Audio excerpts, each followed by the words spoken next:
Si el mundo acabase con un holocausto nuclear, estos mastodontes sobrevivirían. Los submarinos nucleares, indestructibles, indetectables, capaces de atacar desde cualquier punto de los mares del mundo. Esa era la lógica de la Guerra Fría.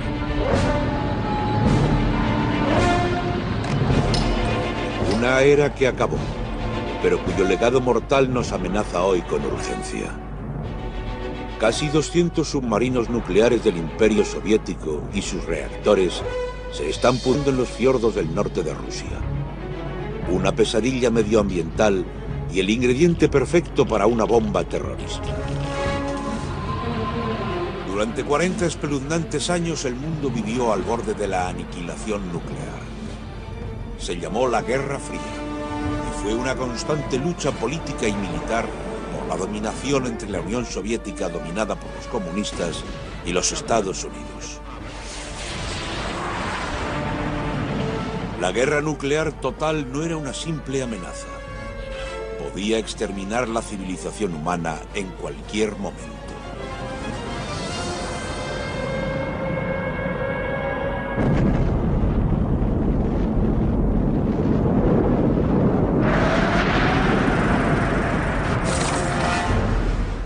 Las dos superpotencias libraron una batalla secreta de titanes bajo el agua.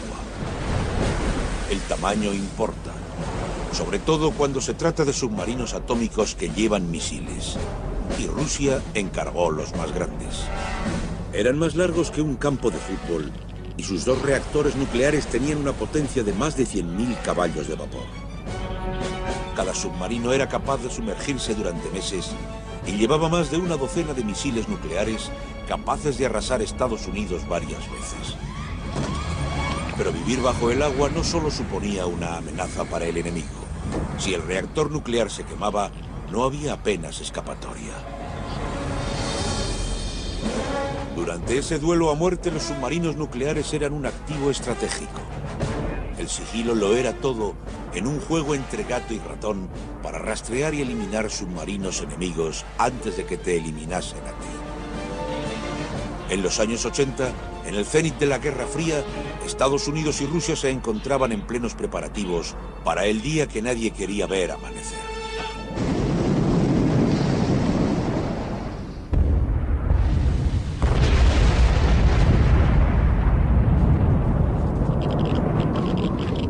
La posibilidad de la aniquilación mutua era lo único que aseguraba la paz y evitaba la guerra. La lógica de la Guerra Fría dictaba que la posesión de una fuerza letal constituía en sí misma la garantía contra su despliegue. Los submarinos de misiles nucleares jugaron un papel disuasorio clave entre soviéticos y occidentales. Pocos norteamericanos conocen mejor los submarinos rusos que el historiador naval Norman Polmar. Nunca se podía encontrar y destruir todos los submarinos de misiles nucleares. Ningún bando podía hacerlo. Por lo tanto, se convirtieron en la reserva estratégica que ambos países denominaban factor disuasorio.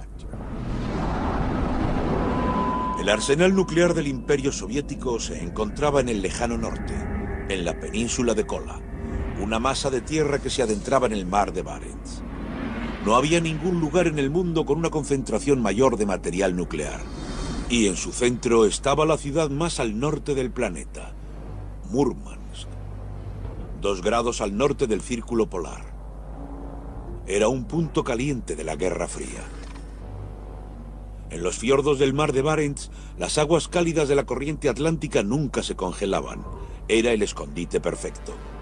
Anclado alrededor de las bases secretas de submarinos nucleares más importantes de Rusia, se encontraba el orgullo de la Marina, su factor disuasorio móvil. Pero de la noche a la mañana, la poderosa Unión Soviética sufrió un colapso financiero. Señor Gorbachov, abra la puerta. La caída del muro de Berlín marcó el final de la Guerra Fría. Con el final de la Guerra Fría y en esa situación financiera, de repente el ejército se quedó sin fondos. Y por supuesto afectó a la Marina. La Marina vio que no podía mantener operativos sus buques, ni sus submarinos, ni su personal en la cantidad necesitada. Así que la Marina se desmoronó. El caos de los años 90 todavía pervive en la actualidad. Los fiordos árticos, las arterias de la Marina rusa, aún están atascados de barcos abandonados, recordatorios olvidados de una era pasada, antiguas leyendas que ahora son peligros ecológicos. Es un lugar todavía envuelto en el secreto y con razón. Estos son los reactores de los supersubmarinos nucleares soviéticos, capaces de generar 190 megavatios cada uno, suficientes para acelerar a un submarino de 10.000 toneladas a una velocidad de crucero de 80 kilómetros por hora bajo el agua.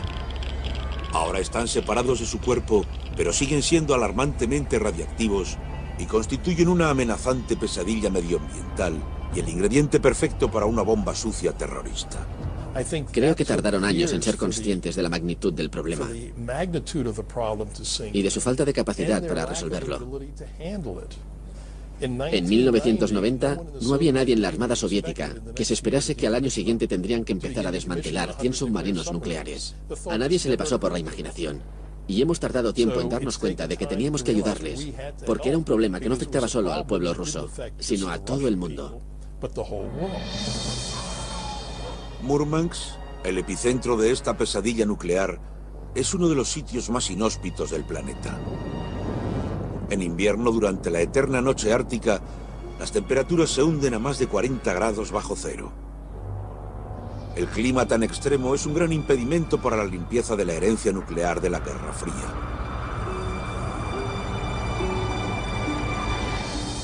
Pero en realidad, no es más que uno de varios obstáculos para el equipo de ingenieros alemanes altamente cualificados, encargados de la monumental tarea y dirigidos por Detlef Mittan.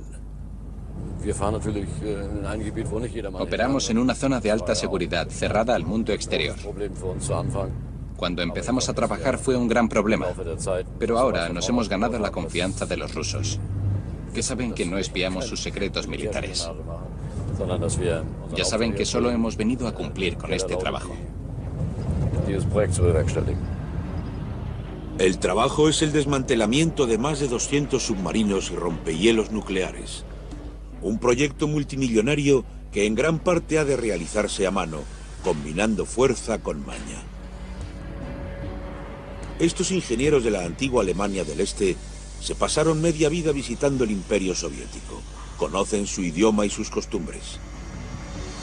Los alemanes aportan un conocimiento único de la ingeniería y los contratistas rusos ponen sus ideas en práctica. Pero no es algo que pueda tocar el hombre.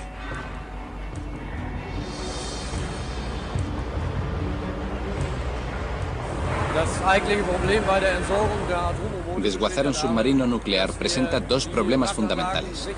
Primero, hay que sellar el compartimento nuclear y encontrar la forma de almacenarlo. Y segundo, tenemos que almacenar con seguridad todo el material radioactivo que se acumula a lo largo del proceso de desguace. En esencia, un submarino no es más que un tubo de acero sumergido. Se pueden reciclar grandes partes e incluso revender. Soldar miles de toneladas de acero no es más que cuestión de mano de obra. La escala del trabajo no preocupa al equipo de Mittan, pero sí otra cosa. Algo imperceptible para nuestros sentidos que emana de los compartimientos de los reactores: la radiactividad. Sacar el reactor del submarino nuclear no es el desafío. El compartimiento está herméticamente sellado e incluso flota. Pero no se pueden dejar flotando sin más 200 compartimientos de reactores nucleares con material radioactivo. ¿Y si sufren alguna fuga o se hunden? O incluso peor, ¿y si caen en manos de terroristas? Para Mittan y el mundo, el tiempo se acaba. En el punto álgido de la Guerra Fría, los submarinos rusos llevaban suficientes cabezas nucleares para arrasar partes enteras de Estados Unidos. Hoy los mayores submarinos jamás construidos no son más que chatarra radioactiva. Desguazar un submarino nuclear requiere un conjunto de destrezas singulares. Un equipo de ingenieros alemanes y rusos se ha hecho cargo de esta monumental labor. En esta central nuclear del norte de Alemania, en la frontera del antiguo imperio comunista, se lleva produciendo el mayor desmantelamiento nuclear del mundo desde 1995. Aquí, Detlev Mittan y su equipo han aprendido a manejar una fuerza escondida tras muros de hormigón y acero.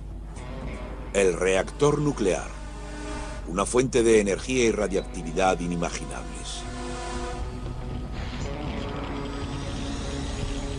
Estos son piezas altamente contaminadas de 5 centrales nucleares rusas.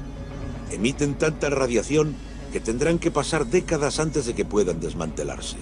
La labor se extenderá más allá de la vida de Mittan.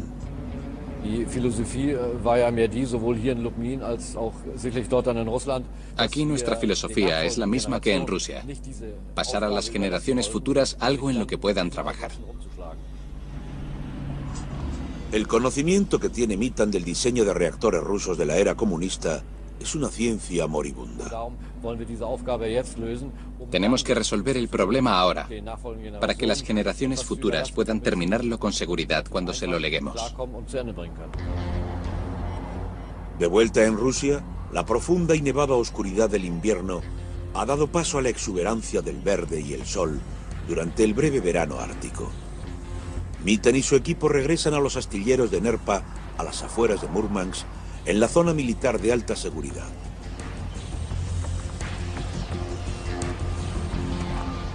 Les aguarda una tonelada de trabajo, literalmente. Esto es un submarino nuclear de clase Victor, fabricado para cazar y destruir submarinos estadounidenses. Hoy se encuentra al mando de estos dos hombres, Mittan y Rostislav Rimyonok, un colega de profesión ruso. Antes de empezar a trabajar, hay que dar un paso tan secreto que ninguno de ellos dos está autorizado a presenciarlo. Los primeros pasos delicados son el desarme del submarino y la retirada del combustible de los reactores, y ya se han realizado. A continuación, el equipo trabaja alrededor del compartimiento del reactor y maneja gran cantidad de material radiactivo. Por supuesto, el equipo de protección de la radiación lo supervisa todo muy de cerca para que no se produzca ninguna contaminación. Este submarino tenía 2 capas de casco resistente a la presión. Se han abierto ambas y se ha dejado al descubierto una maraña de tubos y cables de acero en la sección de popa del submarino cercana al reactor. Pero desmontar las placas de acero con un soplete implica un riesgo constante de incendio. Y si no se resuelve de inmediato, la ceniza radiactiva podría envenenar a los trabajadores. El plan es desguazar el submarino desde ambos extremos, avanzando progresivamente hacia el centro, donde está el compartimiento que aloja el reactor. Emite tanta radiación que cortarlo en pedazos resultaría suicida. Manejar el núcleo altamente radiactivo de un submarino nuclear supone un gran reto para la ingeniería. Sin duda alguna, resulta mucho más difícil desmantelar un submarino nuclear que fabricarlo, debido a toda la radiación que contiene. La radiación que existe al principio del proceso del reactor nuclear es bastante despreciable comparada con todos los desechos radioactivos que se generan durante su operación. Por eso a los ingenieros se les ha ocurrido una ingeniosa idea. El submarino se desmonta de forma que solo quedan el compartimiento que aloja el reactor y los 2 compartimientos contiguos. El casco a presión del submarino se convierte en un contenedor con espacio suficiente para todo el material contaminado. Y las mamparas cerradas de cada lado actúan como sello. Casi 200 submarinos nucleares se han reducido a esas 3 secciones. Y aunque pesan varios cientos de toneladas, flotan porque tienen suficiente aire atrapado dentro. Pero no es una solución a largo plazo. Es solo el primer paso para reunir todos los reactores en una zona pequeña y segura. Los reactores de la flota nuclear completa necesitan un lugar de descanso definitivo. Deberán pasar varias décadas para que la radiactividad desaparezca. En lo que respecta a los factores que determinan la mayor o menor seguridad del proceso de desmantelamiento, seguramente se puede afirmar que es cuestión del espacio disponible, porque se necesita un lugar donde almacenar el material. Está muy claro. Depende de las instalaciones disponibles y de lo seguras y a prueba de radiación que sean esas instalaciones disponibles. No existe otra alternativa. Las unidades de 1.600 toneladas han de ser sacadas del agua y reducidas hasta que solo quede el reactor. El grueso del material radiactivo se concentra en el fondo. Por eso se le añade una lámina de hormigón y plomo como escudo. Esto es todo lo que queda del Octubre Rojo, listo para unirse a otros submarinos en su lugar de reposo final a unos 30 kilómetros del astillero. Aquí, en la bahía de Saida, los reactores se almacenan sobre unos cimientos de hormigón de casi 1 metro de alto para garantizar que no haya fugas de radiactividad. Pero el trabajo no acaba aquí. El siguiente paso es descontaminar el material radiactivo que ha estado conectado alguna vez a los reactores mediante un valioso proceso aprendido en Alemania del Este, en otra zona de alta seguridad que muy pocos pueden visitar.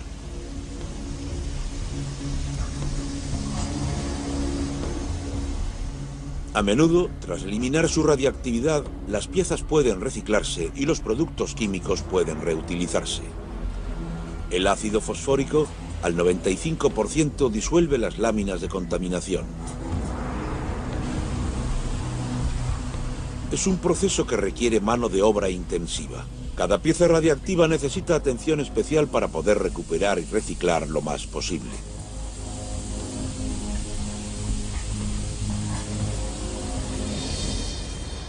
La bahía de Saida será el laboratorio para la autopsia de los cadáveres radiactivos y el cementerio del Octubre Rojo. De vuelta en el astillero de Nerpa, los trabajadores de los muelles todavía están desentrañando el colosal submarino de clase Víctor. Estos hombres serán los últimos que recuerden su poderío antes de verlo reducido a un montón de chatarra. El submarino es historia. Pocos recordarán su papel porque incluso a su muerte Rusia evita hablar de su flota nuclear. Está claro que los rusos no nos van a decir dónde operaba el submarino, ni cuál era su papel. Pero sabemos que surcó los mares del mundo durante más de 2 décadas. Ahora su última travesía es al lugar de almacenamiento.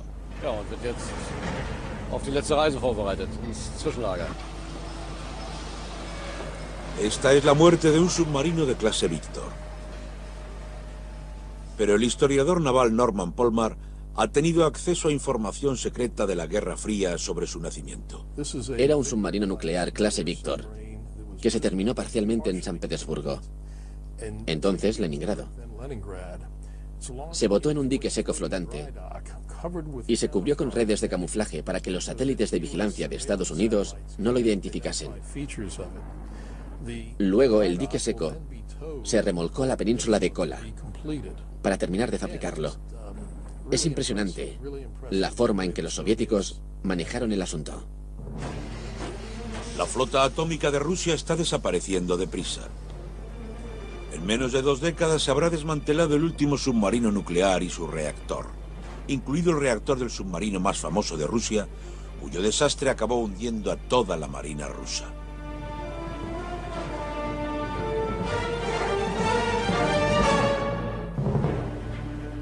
En verano de 2000, tras una década de caos político y hundimiento económico, Rusia volvió a sacar músculo. El país volvió a exhibirse con las mayores maniobras de la flota del norte desde el hundimiento del Imperio Soviético. Y la estrella fue el moderno, gigantesco e indestructible submarino nuclear Kursk.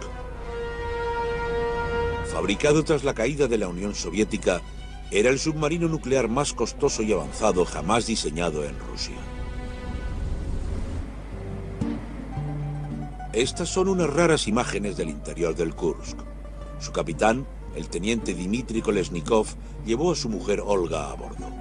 El submarino era tan grande que incluso disponía de instalaciones de ocio para sus marineros. Dmitry Kolesnikov, estaba orgulloso de servir en el Kursk, aunque apenas ganaba 700 euros al año. Él y 117 marineros se encontraban a bordo durante las maniobras de agosto de 2000. Les supervisaba muy de cerca no solo el mando de la Marina rusa, sino también su mayor enemigo. El ejército de Estados Unidos vigilaba las maniobras. Teníamos uno o puede que dos submarinos nucleares en la zona. Al mismo tiempo, los rusos tenían un submarino de misiles balísticos que estaban intentando sacar de la zona sin que nosotros nos diésemos cuenta. Así que pasaban muchas cosas entre bastidores, o mejor dicho, bajo el agua, de lo que parecía a simple vista. La misión del Kursk era demostrar que podía disparar torpedos con precisión letal y destruir un portaaviones estadounidense en cuestión de minutos. Hacia las 8 de la mañana, los técnicos de la sección de proa del Kursk empezaron a cargar los torpedos. El mayor peligro para cualquier submarino lo constituyen sus propios torpedos. Contienen un combustible extraordinariamente explosivo. Si no se manejan con cuidado, pueden explotar. Pero los marineros del Kursk no sabían que sus torpedos no habían recibido el mantenimiento adecuado. A las 8 horas y 51 minutos, la señal de listo para disparar torpedos fue el último mensaje enviado desde el Kursk. Se produjeron dos explosiones de tal magnitud que se registraron en Alaska, a casi 5.000 kilómetros de distancia. Fue una catástrofe con categoría de seísmo que envió al Kursk al fondo del mar de Barents. Se había planeado que fueran unas maniobras navales que sirvieran para demostrar que la Marina rusa seguía en el mapa y que Rusia seguía siendo una gran potencia militar internacional. Pero acabó resultando un gran desastre. Sorprendentemente, la Marina rusa no dio mucha importancia a la explosión. Solo al final del día, tras no lograr comunicarse con el Kursk, los oficiales navales comenzaron a preocuparse. Se perdieron horas intentando buscar al submarino afectado. Al fin y al cabo, se había fabricado para ser indetectable. Luego se produjo un eco de sonar en aguas poco profundas. El Kursk se encontraba a una profundidad de solo 100 metros. Unos buzos podrían haber accedido fácilmente hasta él, pero el equipo de rescate de los rusos era tan viejo y estaba tan mal mantenido que no pudieron contactar con el Kursk. Si había supervivientes, cada minuto contaba, pero la Armada se negó a asumir la derrota y rechazó firmemente la ayuda extranjera. Los soviéticos en general habían sido capaces de sacar a la superficie a los submarinos dañados y rescatar a la tripulación. Pero el Kursk supuso la gran excepción, a causa del tipo de daños que había producido el torpedo en la proa, ya que había reventado la sección de proa entera. Se quedaron sin opciones y la situación se descontroló. Las autoridades intentaron silenciar a las airadas esposas y madres con métodos ciertamente dudosos. No entendéis nada. Y os quedáis ahí sentados tan tranquilos.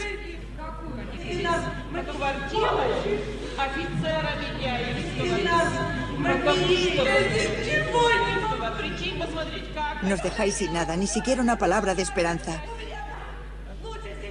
Ahora más os vale pegaros un tiro, porque no os vamos a dejar vivir.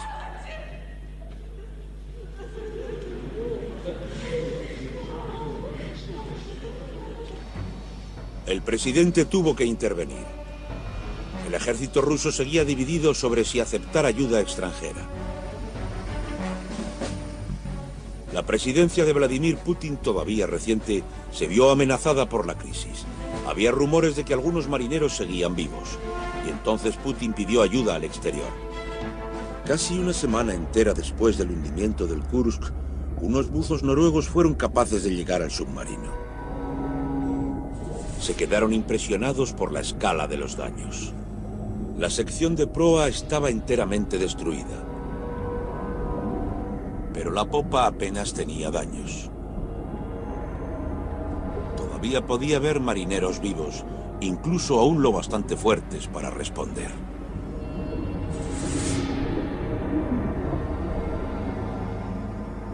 Los buceadores golpearon el casco, esperando ansiosos una respuesta.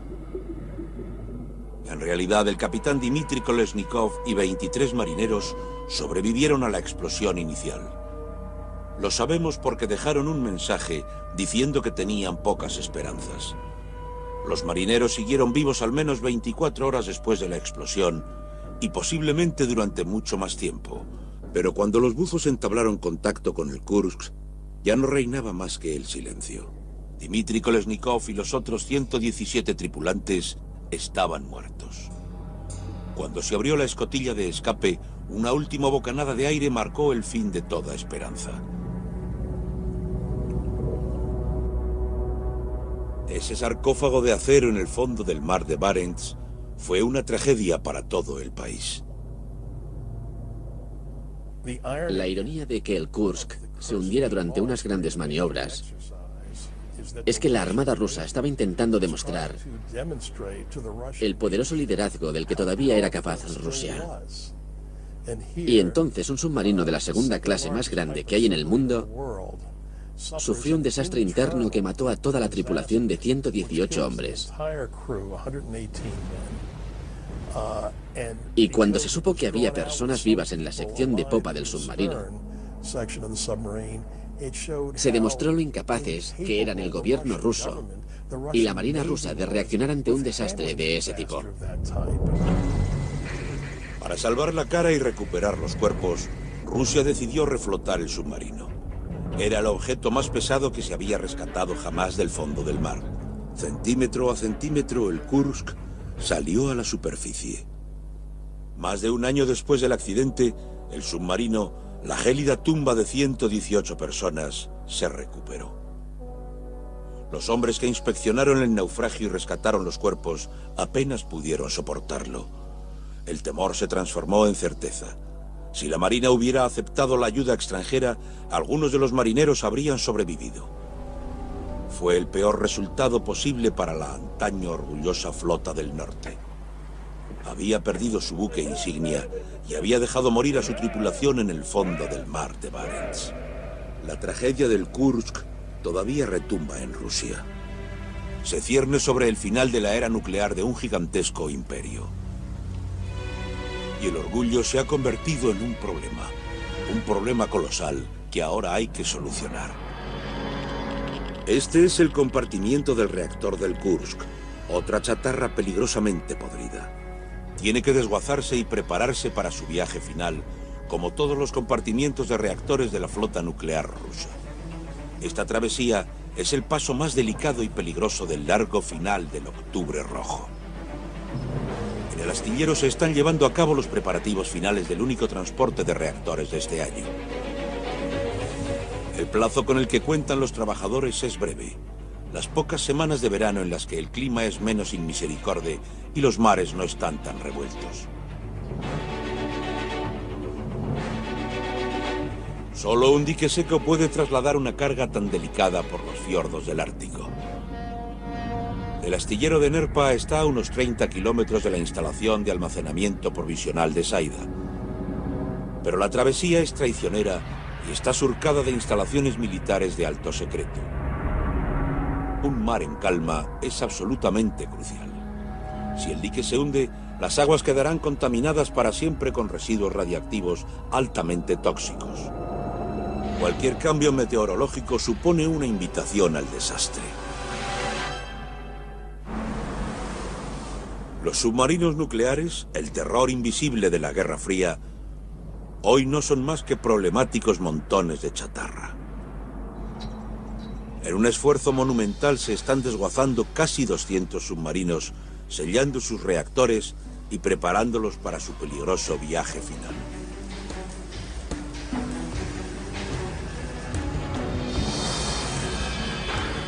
La mayor parte de los submarinos atómicos rusos han quedado reducidos a esto: la unidad que aloja el altamente contaminado reactor.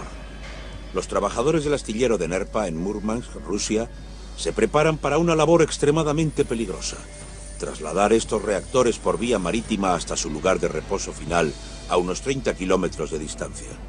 Este dique seco cargará 7 reactores a la vez. Se ha tardado un año en sellarlos para que puedan efectuar su travesía final con seguridad. Estas centrales nucleares en miniatura no son un cargamento ordinario. Su radiactividad limita el tiempo que los humanos pueden permanecer a salvo en su cercanía. La capa exterior de acero de cada reactor mide 7,5 centímetros de espesor, con lo cual el peso total de un reactor alcanza las 1.600 toneladas, el equivalente a 4 aviones Jumbo. Trasladarlos es una tarea casi imposible. Incluso las herramientas hidráulicas más potentes a veces fallan.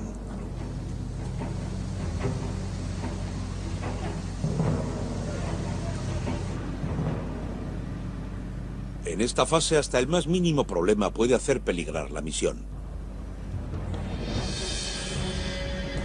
Para la operación de carga se han colocado vías junto al muelle. Los empleados trabajan a doble turno para acabar antes de la pleamar de hoy. Estas últimas horas, la culminación de un año de trabajo, son una carrera contra reloj.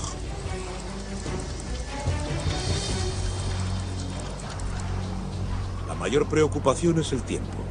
En el Ártico nada puede ser más impredecible. Es el factor que gobierna a quienes toman las decisiones. Detlef Nitan y su colega ruso, Lada Gavlyuchenko. Y no pueden ignorar un hecho amargo. El tiempo ha empezado a volverse en su contra. Hoy hemos visto lo rápido que puede cambiar el tiempo aquí. Se ha puesto a hacer mucho viento y eso es peligroso para el transporte. Solo se permite el movimiento bajo una cierta fuerza de viento. Ahora están en un punto crítico. Si el viento no remite, hoy no podrán realizar el transporte. Como se puede ver, el dique dispone de una amplia zona donde puede azotar el viento. El viento y las olas de los fiordos nos impiden llevar a cabo el transporte a salvo. Es un desastre. También ha empezado a llover. Pero los empleados continúan trabajando de todas formas para acabar su labor con la esperanza de que mejore el tiempo. Unos enormes contrafuertes de acero mantienen los reactores en su sitio, 3 a cada lado de la unidad.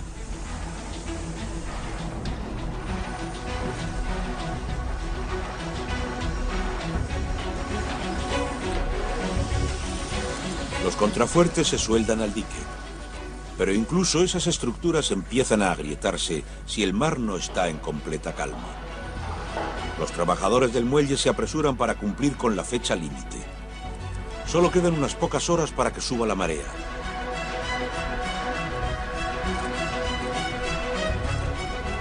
Pero el viento sigue sin remitir y el cielo no se ha despejado.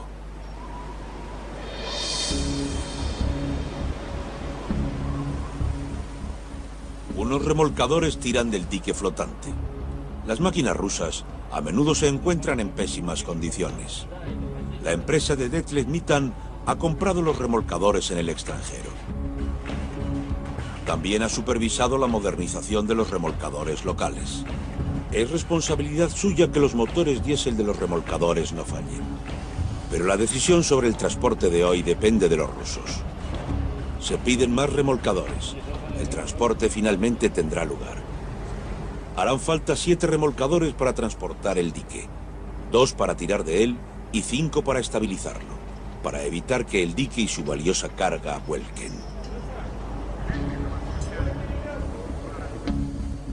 Es la última oportunidad que tienen los contratistas del astillero de Nerpa de entregar los reactores totalmente sellados y listos para su almacenamiento.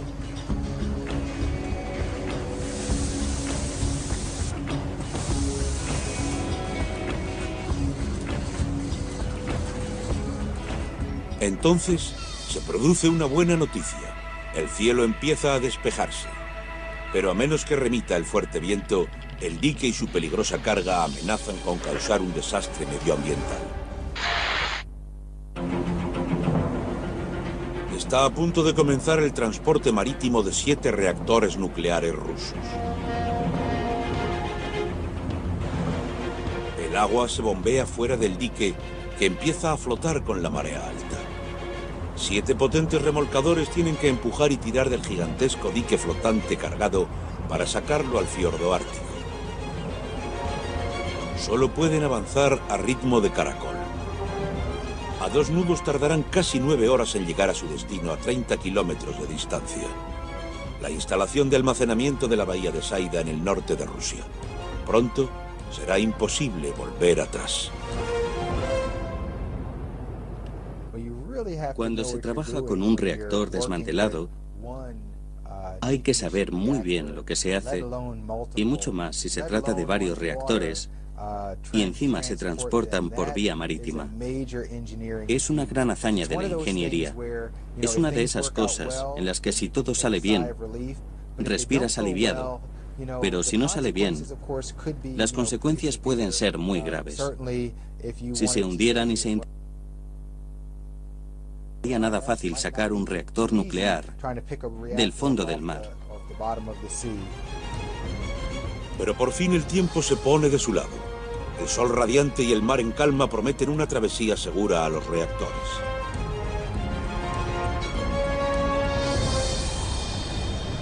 Tras 9 horas se avista Saida. Los remolcadores guían el dique al punto de atraque. Centímetro a centímetro el dique atraca en su sitio.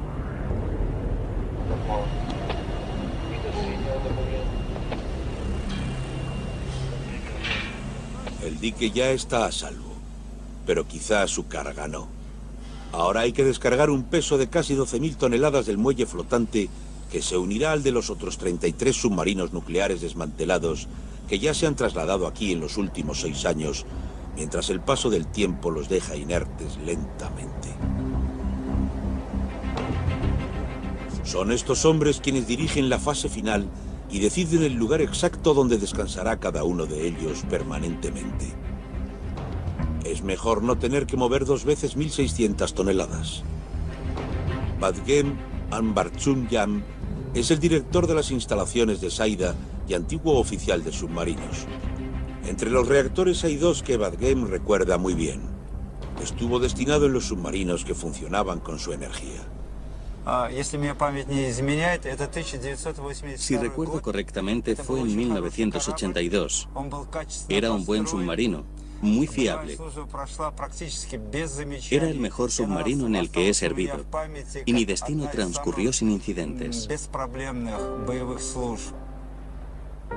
Este antiguo oficial de submarinos cree que es su deber lograr que descanse en paz y a salvo lo que antaño fue una amenaza para Occidente. Los gigantes de la Guerra Fría, que ahora yacen varados sobre un lecho de hormigón en lo más remoto del Ártico.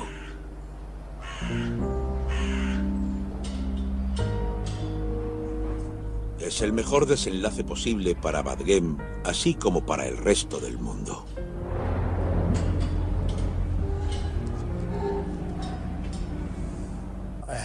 Tuve el privilegio de conocer a varios oficiales de submarinos soviéticos, ahora retirados, y también a varios diseñadores de submarinos soviéticos, ahora rusos. Y era una gente, a nivel individual, con mucho talento, y muy dedicada y muy amable. Así que cuando hablamos de oficiales de submarinos soviéticos o rusos, nos referimos a personas de verdad con las que podías llevarte muy bien. A causa de las complejidades del desmantelamiento de los submarinos nucleares, los reactores solo llegan a Saida una vez al año. Y estos hombres tendrán que dedicar todo el resto de sus carreras a enterrar la antiguamente poderosa flota del norte rusa.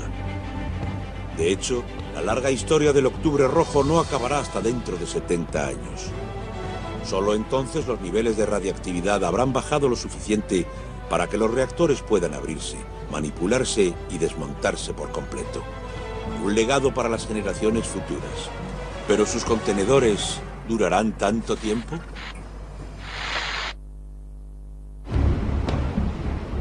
Tras décadas de espera y peligrosa indecisión, estos reactores de submarino nuclear han llegado a su destino final.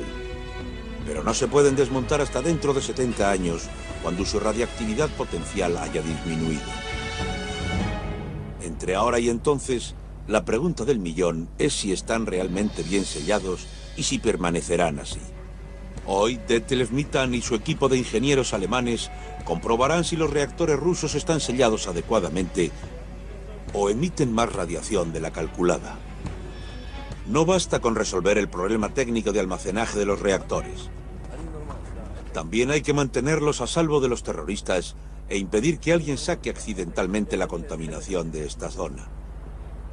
Por eso se vigila cuidadosamente a todos los visitantes a esta zona de alta seguridad.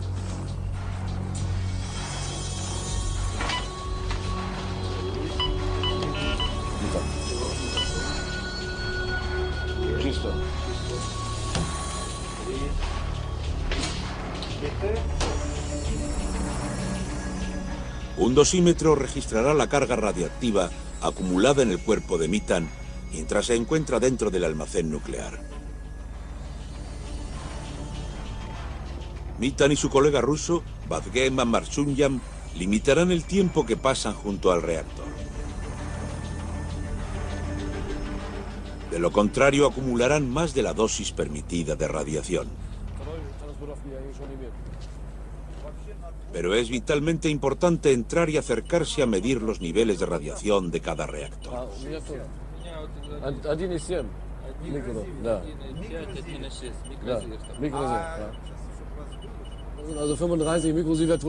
Aquí tenemos 35 microsieverts por hora.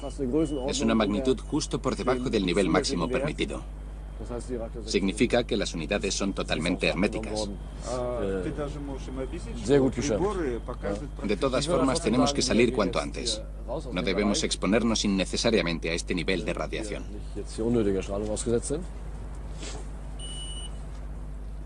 La naturaleza dicta que la radioactividad decrece con la distancia.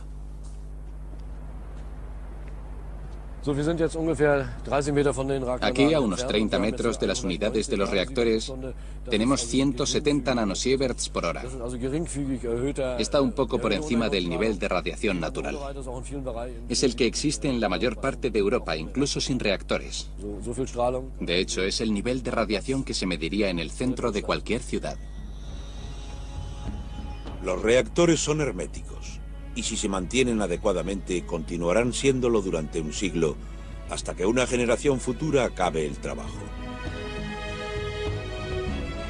Pero puede que esa generación se pregunte para qué nos esforzamos tanto en construir esos submarinos nucleares. Creo que los submarinos nucleares de ambos bandos jugaron un papel clave para mantener la paz mediante la disuasión.